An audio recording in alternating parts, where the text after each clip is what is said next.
Final answer, not your nipple. Final answer, your nipple. A lot of people lose track of what really works for them. You have to think about yourself as a brand, and that may be a little bit awkward. It's never too late, I feel like. It is never too late. So...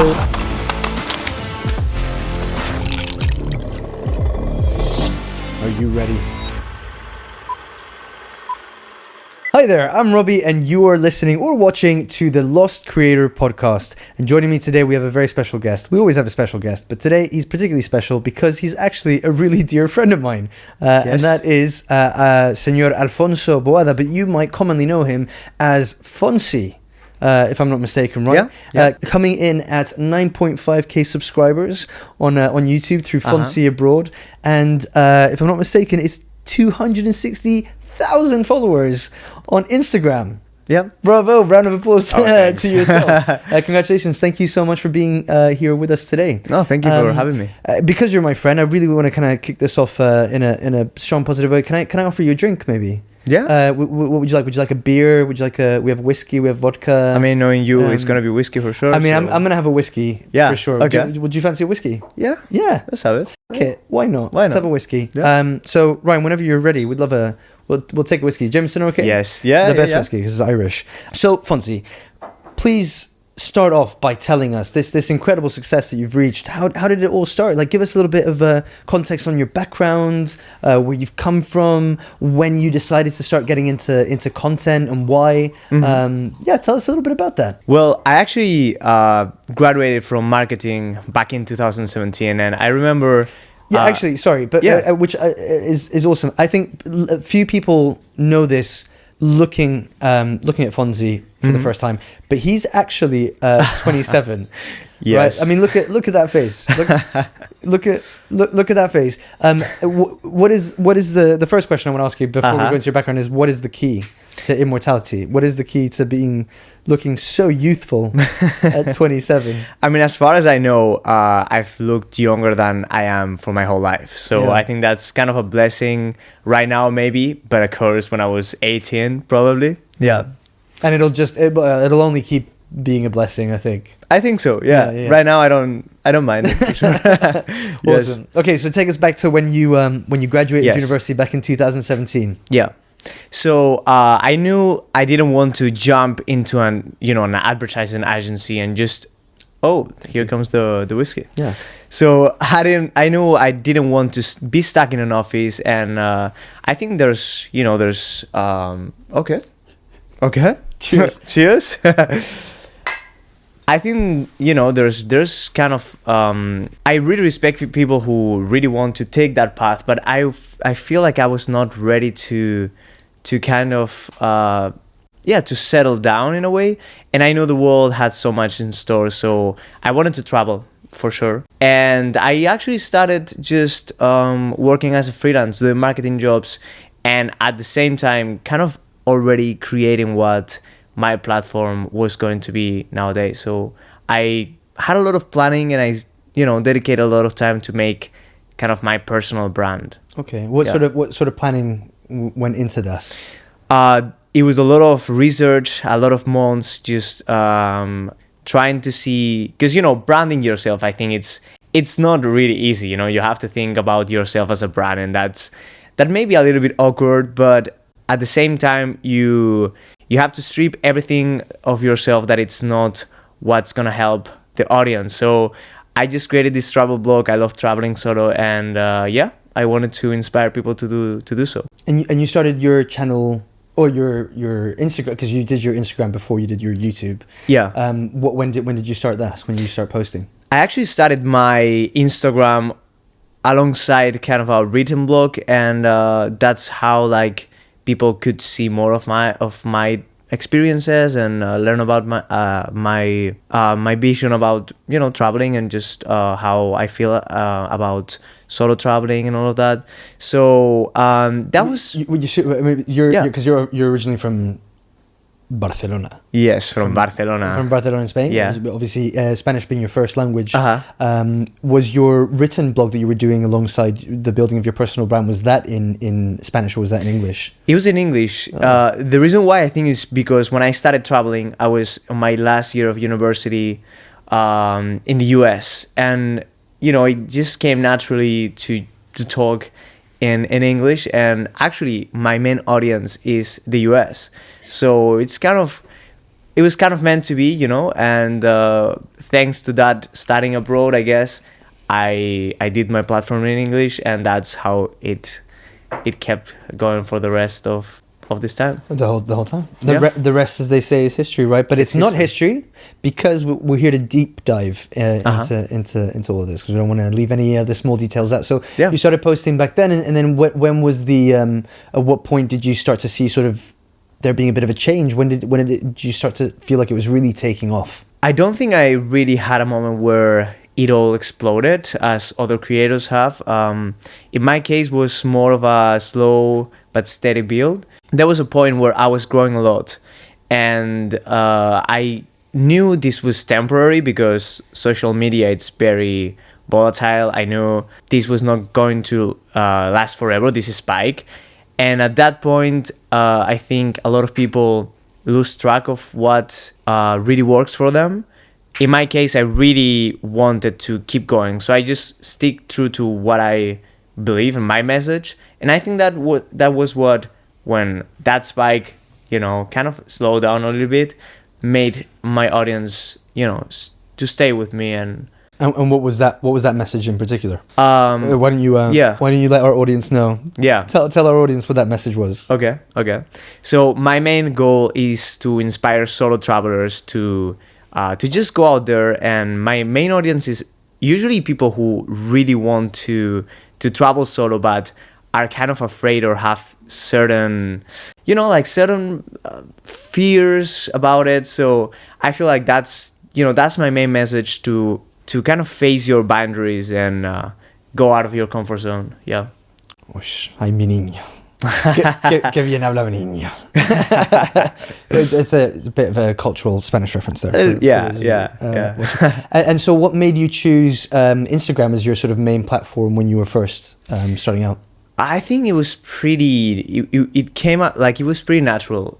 For me, it was kind of the way that I had to post things. I didn't have like a fancy camera or anything like that, so I think photography kind of like, I don't think I'm a photographer, but like just photography was like the easiest way to tell my story. And even though I feel like I'm very much more of an audiovisual person, I feel like that was the easiest way to start and to share.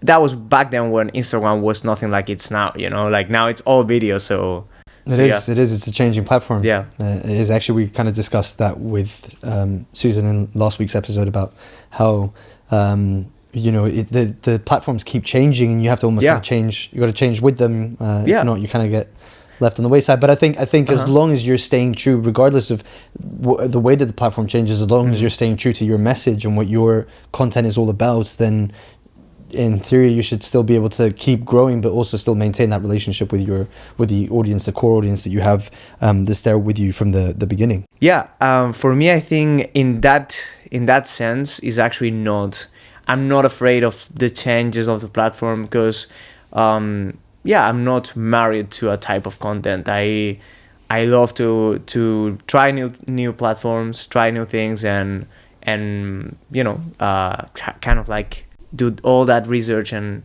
all that work so that I can feed my message into them. Well, one key thing here Fonsi said that I kind of was a big takeaway is that I'm not afraid. And I think that's kind of a really, really, really key thing, especially when it comes to solo traveling.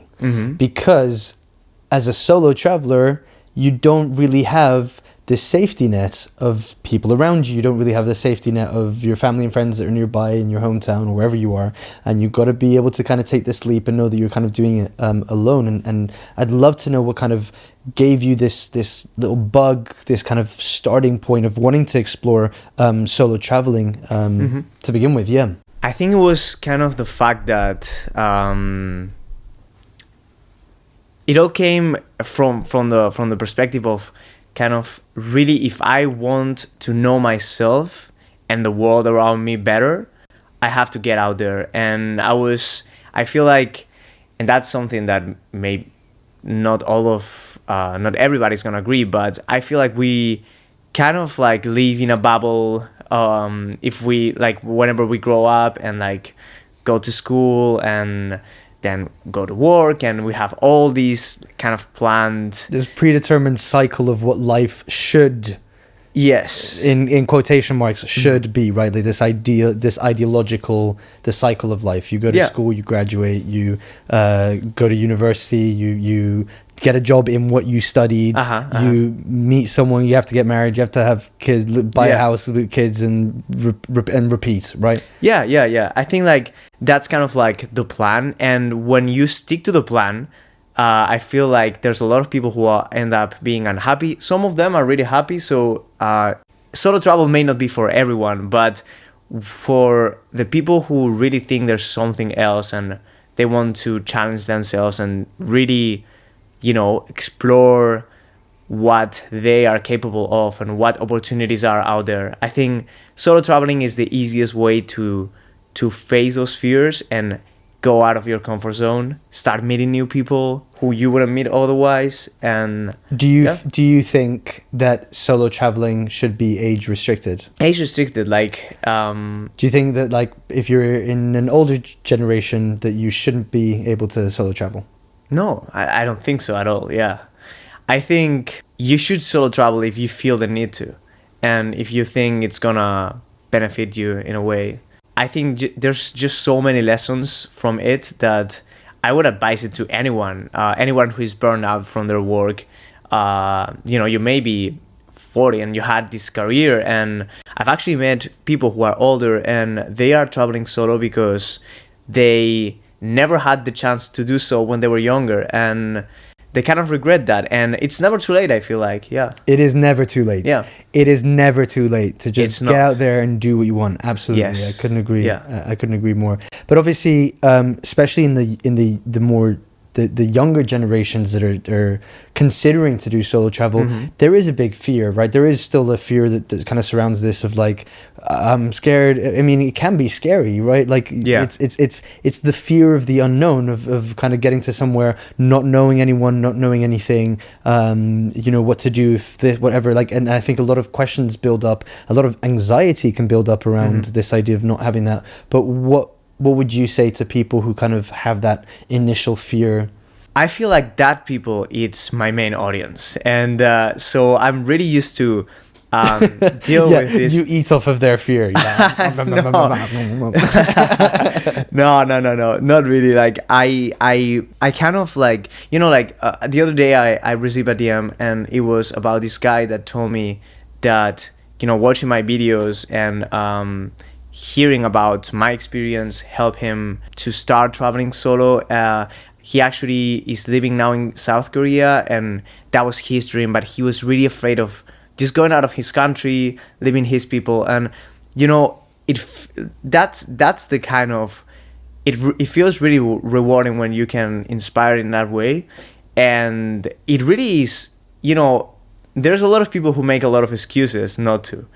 And that's what I always kind of face in my page. There's a lot of comments like, oh yeah, but like, you know, like your excuses basically finances Fonsi, so keep making excuses because that's how he grows his channel. no, but like I feel like those excuses they always have an answer, and there's no reason why you shouldn't start traveling. If it's because of economic reasons, you can actually travel close to your home, you know, and try to you don't have to travel to the other side of the world really to learn about yourself and about the world around you. So it's really about just taking the step and not waiting for the right moment, because it's never going to be the right moment. It's either there's never the right moment or every moment is the right moment, but you're just not aware of it. Yeah.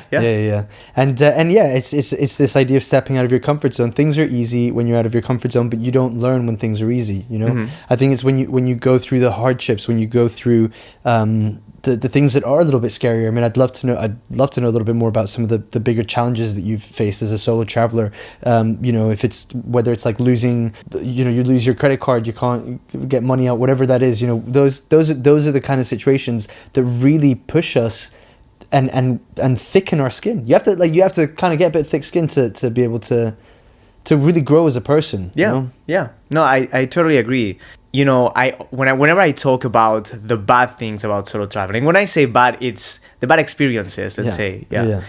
I really emphasize that that's part of the journey. Like, losing a flight, it's not fun. It's you really are like, you're really pissed about that. You know, when you're in the airport and you're by yourself, you don't really know what to do.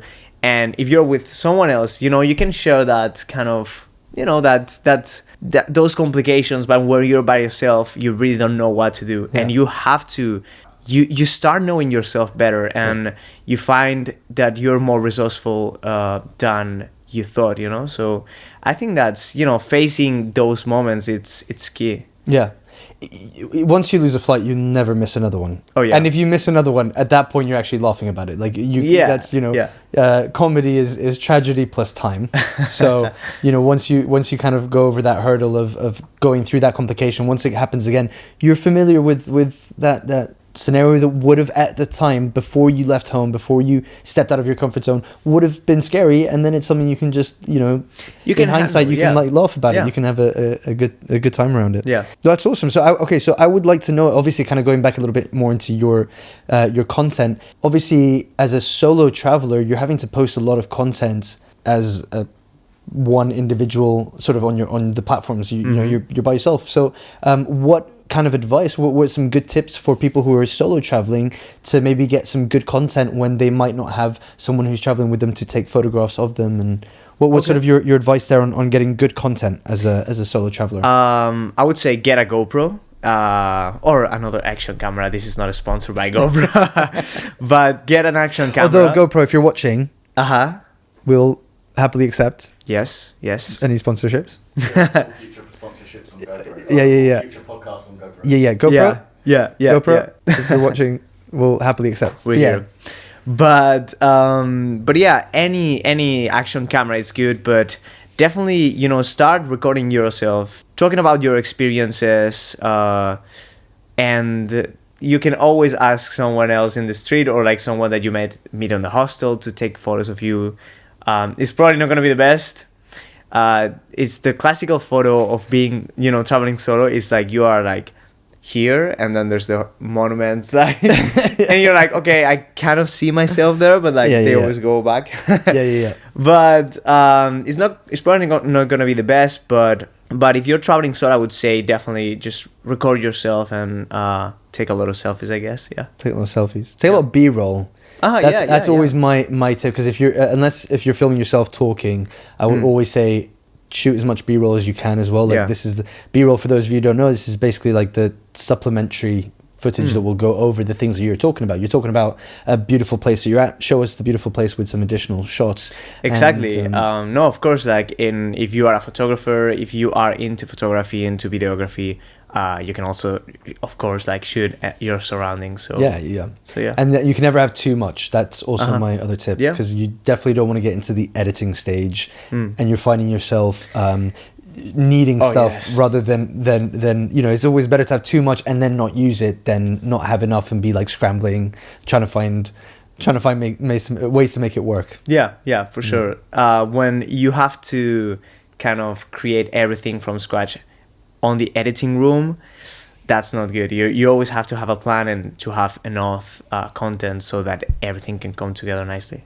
And so you also touched upon this idea of like, you know, you did a bit of freelance work, and also as a solo traveler, you know, one of the biggest fears that people might have is, what about the finances, right? Yeah. So what might be some ways that you as a solo traveler might be able to finance or you know, be able to sustain that kind of travel work-life balance with being able to still be able to make a living and live comfortably, but also be able to finance a traveling lifestyle? I'd say from the beginning, when I started, I was kind of broke, because I spent a lot of money while traveling abroad, while studying abroad in the US and traveling all around the country. And the US is not a cheap country to travel at all. And in that way, you know, I knew, you know, I decided to just go with it. And I started traveling around Europe, really on a budget, staying in hostels for €5 a night, traveling like on night buses for also €5 from country to country. So that's how I started traveling. And when I started implementing kind of, like my work on it, it was when, as I was saying, I graduated from marketing. So I was able to find these freelance jobs here and there. And, as a social media manager and just trying to have these little jobs and, you can mostly remote. Yeah, work, no, right? definitely. They were all remote, and And when you say social media manager, just sort of explain that a little bit better for people who might not know what that is. Oh yeah, I was, for example, just having directing the social media of small businesses in Barcelona, and they will send me the photos, and I will just post on a creative way and like try to have the copies ready, and the copies is just the caption. The caption of that. Yeah. Hashtags as well.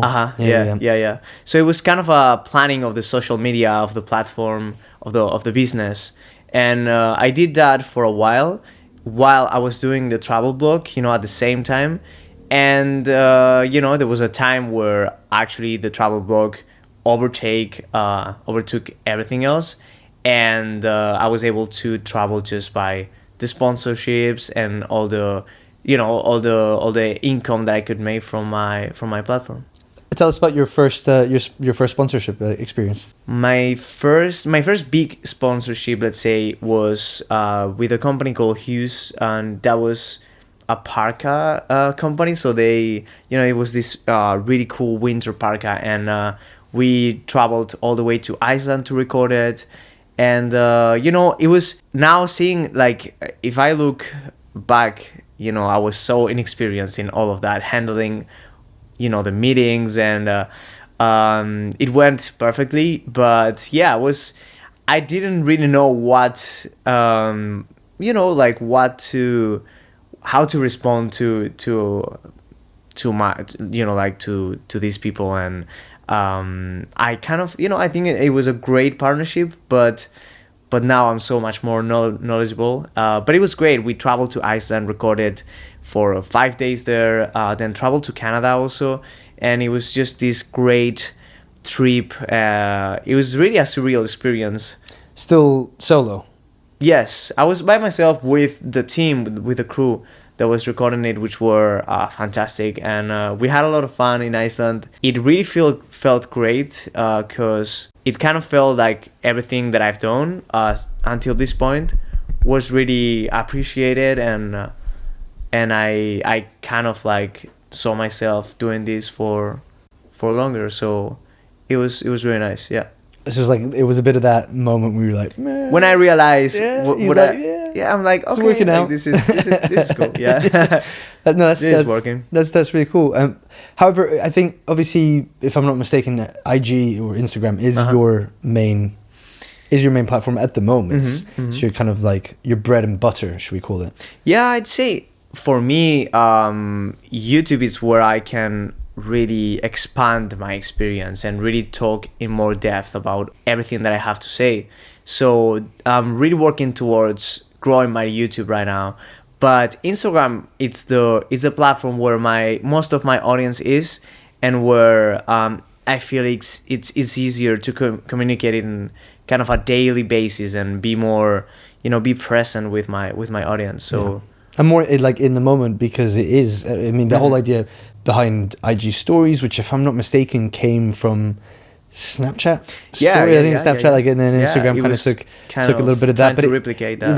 But it was this idea of like, I'm showing you what I'm up to right now in this very moment for and then it's there for 24 hours and that's it. So you can be a little bit more present. Whereas YouTube, that it's obviously going to require a little bit more post-production work, and it's going to delay a little bit of that real time thing, unless if you're doing like a YouTube live, which is slightly different, and you're probably less likely to be moving around as much. But where did you see sort of because IG, arguably Instagram is a little bit of a harder platform to probably monetize on. So how did you find being able to monetize a little bit on using IG or Instagram as a platform? I'd say Instagram, it's definitely more complex in that way, because you have to find your way around it. There's no direct monetization, but at the same time, I think nowadays brands are really interested in Instagram. I would say that's Instagram. It's maybe their main focus. I've worked kind of on the behind the scenes of that, because of course, like with advertising and having friends who are full, their work is just social media and big advertising firms. And I feel like Instagram right now, it's probably the first, like the most important channel in social media for advertisers. So I think it's easy to find sponsorships. I wouldn't say like, for example, like affiliate marketing works really well on YouTube and on written blogs especially.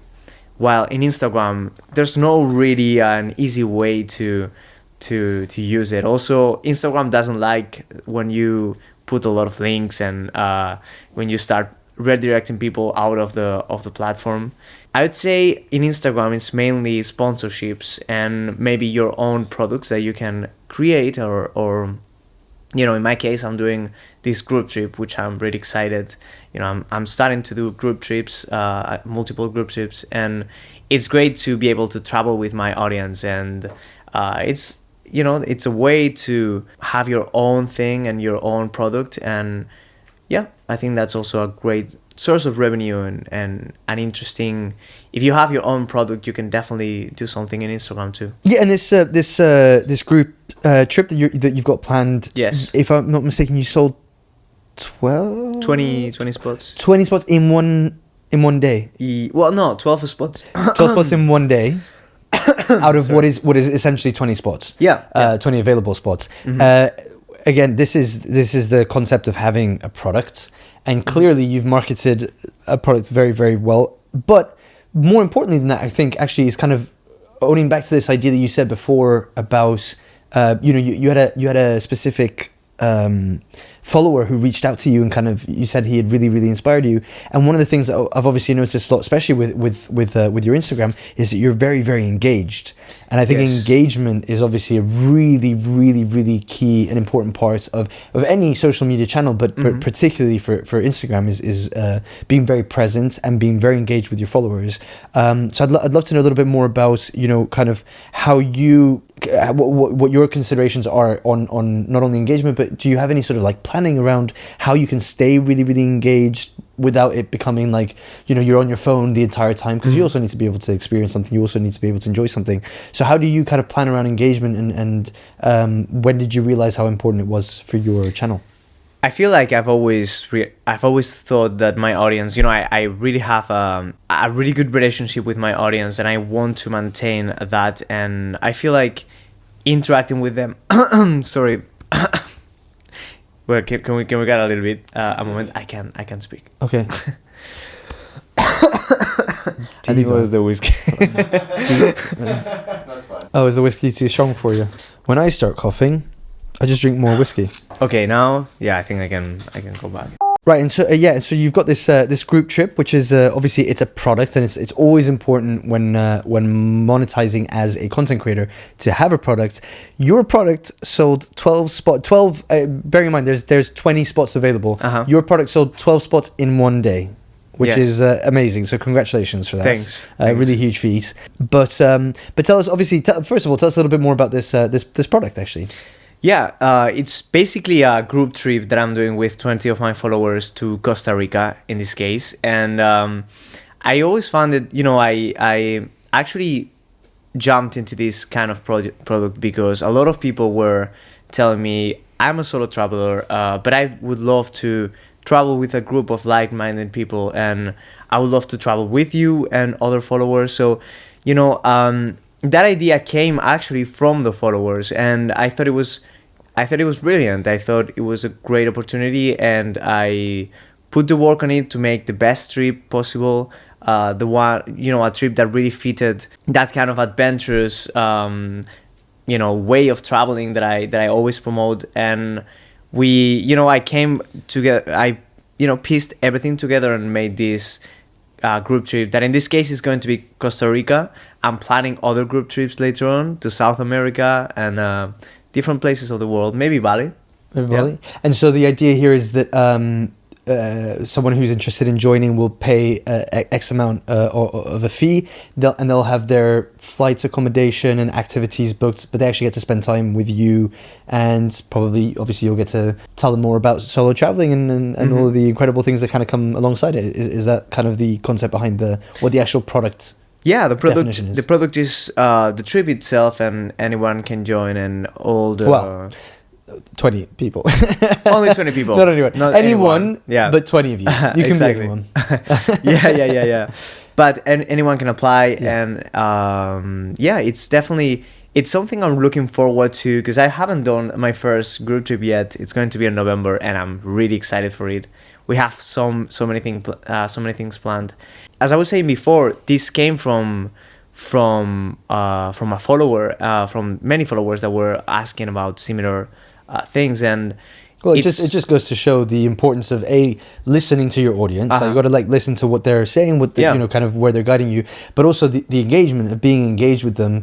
And obviously on your channel, I think one of the big things, especially on Instagram, is how important it is to stay engaged. Like you've obviously had someone who's reached out to you and said how much you inspired them, but I think on a general basis, you are very engaged with your audience. So how do you go about maintaining that engagement? Is there any sort of planning that goes around it? And I think it's very natural in that way. I think it's a lot of work, yes, but I kind of try to answer one by one I would say not to all the comments, but to the ones that I think I can add some value to, like to the people that ask me about things that are relevant to what I can actually be of value. And I really enjoy having the opportunity to help people in that way. So, and having a close relationship when obviously on a physical level you're not close, right? Yeah. So it kind of feels weird sometimes when I meet people who recognize me, and it makes it more real, but I always think about the person on the other side. I don't think I create content just for the sake of it, or because I like the content, but just because I like creating, but just because I really want to be of value to the people who watch my videos and my content. I think also people who content creators who are engaged build a reputation of being engaged. So like if you are going onto their profiles and you're seeing that they're very active with their community, you're not going to feel too scared to try and send a message across, whatever, because you'll feel like this person is there and they're listening. But with that, I can imagine also comes a kind of different demographic of people that might have other requests or other kind of messages for you. So I'd be kind of curious to know, have you ever had any sort of really sort of strange or out there messages that have come through that you kind of maybe either felt obligated to reply to, or felt like this is the last message that I'm ever going to reply to? You know, I definitely don't reply to a lot of these kind of comments. I feel like at the end of the day, 200 something thousand 60,000 people, that's big audience, and you reach a lot of different people, and you only have I feel like I can, I only focus on the people who I can give value to, or and whenever I get these type of comments, I just like don't really invest my time responding, because it's not really worth it. Yeah, but what's the strangest? You want to know? I want to get to the finer details. What's the strangest kind of comment? Keep it PG-13, or maybe not. We can bleep some stuff out. Okay. What's the strangest message you've ever got? Message. Gossen. I've got a lot of marriage proposals. That's quite forward. That's very forward. Yeah. So that's I think that's something that really, even with details of like how where the wedding is going to be. What do you know? What you can't. If it's a simple "Will you marry me?" It's obvious it ain't gonna happen. It's just Now, if you start breaking it down for me, where I'm gonna start seeing some benefits, then maybe we might start to see a bit of consideration coming from my Yeah. from my Do you part. ever reply to them like, I'm sorry, but I can't. I have to turn you down. Not really, not really. I feel like I don't want to give some like hopes also, because like if I'm like, yeah, I don't really reply to these kind of comments, but I think they're funny. Like it's cool to have an impact on people, even if it's just like in that way. It's funny. Yeah. Cool. So marriage proposals. Yes. I'd be keen to know, Fonsi, though, what has been maybe the biggest hurdle that you've had to face with the content creation alongside the solo travel? I think there's a lot of struggles, there's a lot of hurdles that one has to overcome when it comes to solo traveling, but obviously we've discussed how these just make you a more well-rounded person. These help you grow, they help you find yourself and kind of keep you rooted in who you're supposed to become. But what about when it comes to the actual content creation side? What do you feel like your biggest hurdles or struggles have been with that? Or maybe even like the biggest learning lesson you've had out of this? A lot of the consistency. That sometimes it's complicated to be really consistent on the rollout of your content, to really post as much as you should. Sometimes I fail to do so. I also learned that, sometimes you're not going to feel inspired. Sometimes you're not in that mode. And so one thing that I learned is to pre-plan a lot of content. So that way, when you are inspired, you actually create and plan a lot of the content that is going to go on those times where maybe your life is not that interesting, maybe you don't really have something to say at that moment, or maybe you just need some time for yourself. So yeah, I think it's important to always to don't forget to have some private time and to recalibrate, recenter yourself a little bit, recharge a little bit. Yeah. Well, it's all very useful and valuable information, and kind of one of the things you kind of talked about earlier on was kind of creating this this personal brand. But now, admittedly, obviously, kind of going through some of your content in preparation to obviously have a conversation with you that brings a lot of value. We tried to kind of have a little bit of an understanding of what your personal brand was, and one of the things that we kind of came across, or one of this like visual themes, should we say, that was happening very recurringly throughout your content, was that we were seeing a lot of topless photos, and we wanted to kind of know a little bit more about that. Actually, we've got a little bit of a game prepared for you around that. Okay. So we'll play it now in a moment. But do you feel like not having or owning clothes kind of has a little bit to do with your personal brand in any way? I think just like I love to travel to tropical places, and I love to just like be on the moment, and loves to tropical places, he says. No, and I love to work out too. Yeah. Like I don't care. Like I'm confident with my body, I guess. So like I don't. If you've got it, flaunt it, as they say. If you've got it, flaunt it. Blame it on the tropical places. Yeah. Okay, but if you're keen, I would love to play a quick game with you. If you're down, yes. Okay. Okay, amazing. Okay. So we've prepared basically just a series of images. Okay. I'm gonna get out for you. We've got it prepared here on a little laptop. So how this is gonna work?